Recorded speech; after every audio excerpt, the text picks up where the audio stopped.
welcome to my YouTube channel. Ketemu dengan saya, dengan Dr. Sonia Sian yang akan membahas mengenai dunia kesehatan. Nah, kali ini saya akan membahas mengenai obat paket TB ini ya, dimana obat ini adalah obat untuk mengobati penyakit TB. Bagi kamu yang mengkonsumsi obat TB ini, video ini sangat bagus ya untuk pengetahuan kamu mengenai obat ini, sehingga kamu dapat melalui pengobatan TB dengan lancar dan sampai tuntas. Oke, stay tune ya teman-teman. Sebelum kita membahas mengenai obat TB, sebaiknya kita tahu nih apa penyebab dari penyakit TB ini atau penyakit TBC. Ini disebabkan oleh bakteri yang namanya Mycobacterium tuberculosis ya. Dimana pengobatan TB ini adalah pengobatan yang jangkanya cukup panjang ya, bisa sampai 6-12 bulan ya.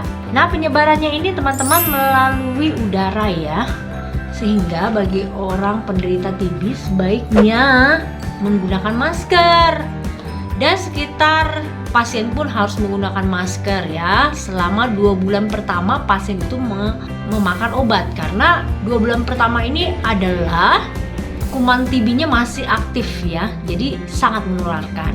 Kalau misalnya pasien tersebut tidak memakan obat tersebut sesuai dengan anjuran dan dosisnya tidak tepat ataupun tidak sampai selesai pengobatannya, ini justru membuat kuman TB ini bisa menjadi resisten ya.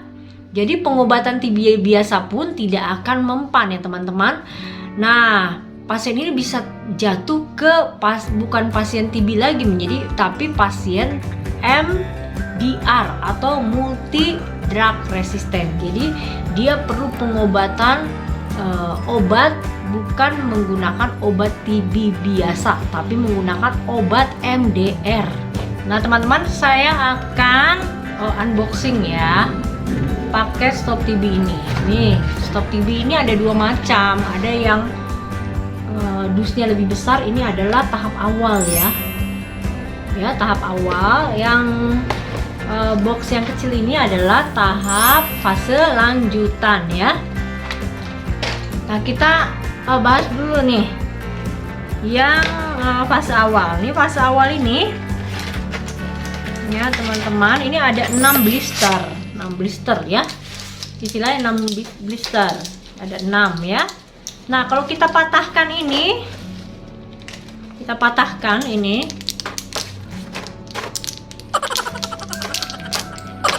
atau kita gunting, ya kita gunting aja lah ya. Gunting 1 blister ya, yang fase awal yang warna merah ya.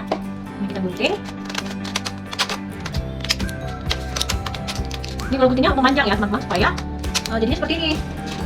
Nah, dengan jadinya seperti ini penggunaan untuk yang beratnya 38 sampai 54 kilo. Jadi dia kalau 38 sampai 54 kilo, banyaknya itu adalah 3 tablet ya.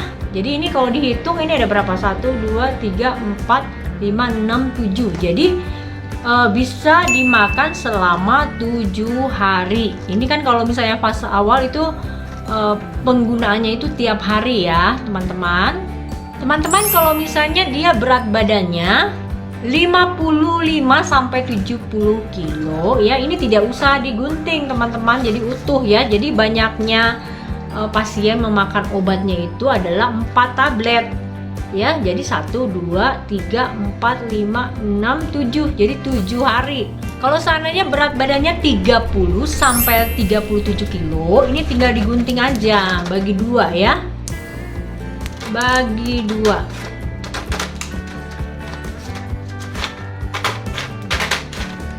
Bagi 2, jadi penggunaannya itu hanya 2 tablet aja. Jadi 1, 2, 3, 4, 5, 6, 7 ya, 7 hari ya.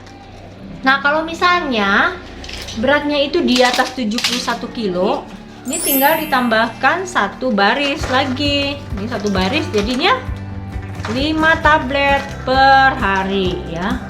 1, 2, 3, 4, 5, 6, 7. Jadi 7 hari. Ini kalau di atas 71 kilo. Teman-teman, kalau digunting seperti itu, jadi pasien itu tahu penggunaannya itu harus habis. Ini misalnya setiap kali makan itu 3 tablet misalnya kan, 1 hari harus habis. Jadi tidak ngacak. Isinya adalah rifampicin, isoniazid, pirazinamid, dan etambutol. Nah, kalau dalam istilah kedokterannya ini adalah FDC ya. FDC ini adalah fixed dose combination. Kalau misalnya bahasa Indonesianya adalah KDT atau kombinasi dosis tetap. Dengan menggunakan FDC atau KDT, jadi kemungkinan untuk dosisnya itu bisa lebih tepat ya. Jadi tidak ada yang miss untuk pemberian ke pasiennya tersebut. Jadi semua orang, bukan hanya dokter paru saja yang bisa memberikan obat ini. Jadi bisa dokter umum ataupun tenaga yang sudah diajari mengenai obat ini ya. Jadi dia tidak akan salah dalam pemberian dosis ya. Apa sih efek samping dari obat TB ini ya? Di fase awal kan ada kandungan obatnya namanya isoniazid. Isoniazid ini dapat mengakibatkan sakit kepala, nyeri ulu hati atau sembelit ya, atau susah BAB. Ada juga kandungannya namanya rifampicin ya, teman-teman. Rifampicin inilah yang membuat kencingnya berwarna merah, tapi merahnya itu bukan karena darah ya, tapi itu akibat dari pewarna dari obatnya.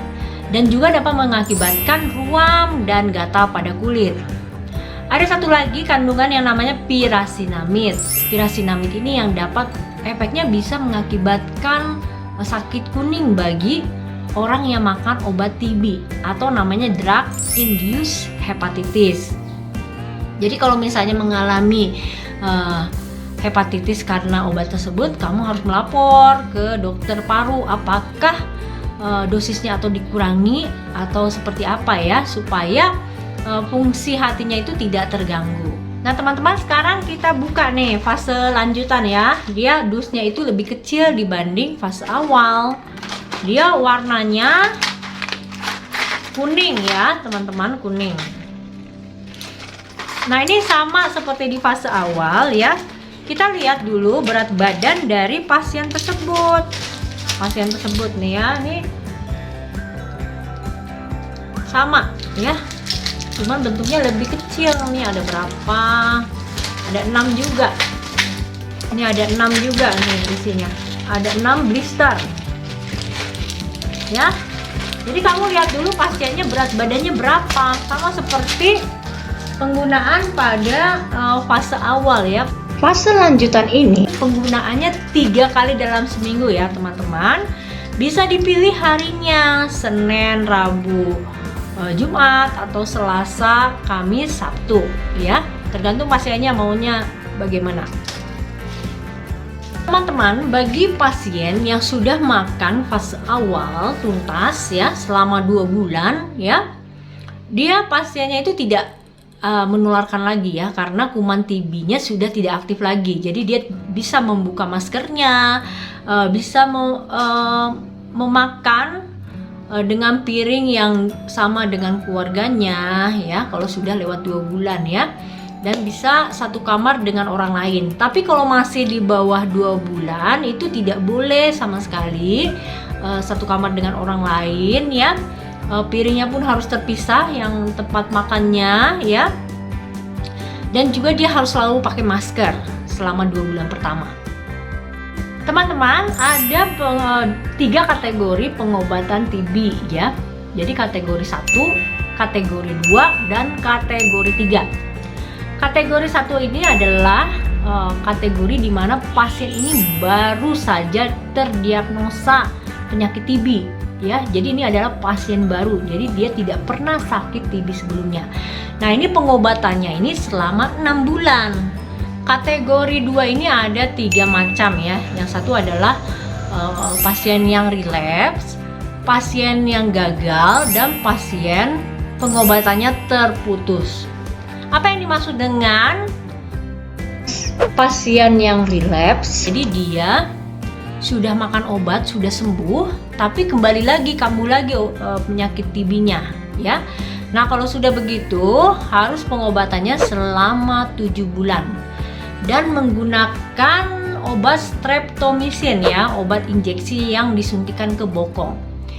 Yang satu lagi adalah pengobatan TB yang gagal. Yang gagal ini artinya dia sudah makan obat TB selama 5 bulan, terus dicek lagi dahaknya, ternyata bedahaknya itu masih positif. Ini dianggap gagal. Jadi dia harus kembali lagi ke pengobatan yang awal ya.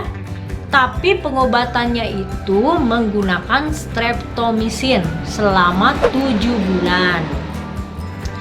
Nah, satu lagi adalah pengobatan yang terputus.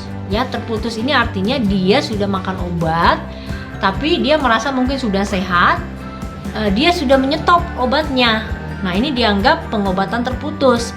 Pada saat dia memulai pengobatan TB ini, dia pengobatannya harus 7 bulan ya, menggunakan obat streptomycin yang disuntikan ke bokongnya. Nah, teman-teman jangan sampai masuk ke kategori kedua ini ya, karena pengobatannya lebih lama, terus menggunakan pengobatan TB dengan penyuntikan ya. Bayangkan penyuntikannya setiap hari ya teman-teman, itu sangat menyakitkan ya. Jadi kalau misalnya teman-teman semua atau pasien kamu yang masih kategori 1 harus diedukasi teman-teman, supaya pasien itu mau teratur makan obat, supaya tidak jatuh ke kategori kedua. Bagaimana dengan kategori ketiga? Pengobatan kategori ketiga adalah pengobatan TB yang di luar paru atau ekstra paru. Nah, kalau yang ekstra paru pengobatannya itu lebih lama ya teman-teman, sekitar 9 bulan.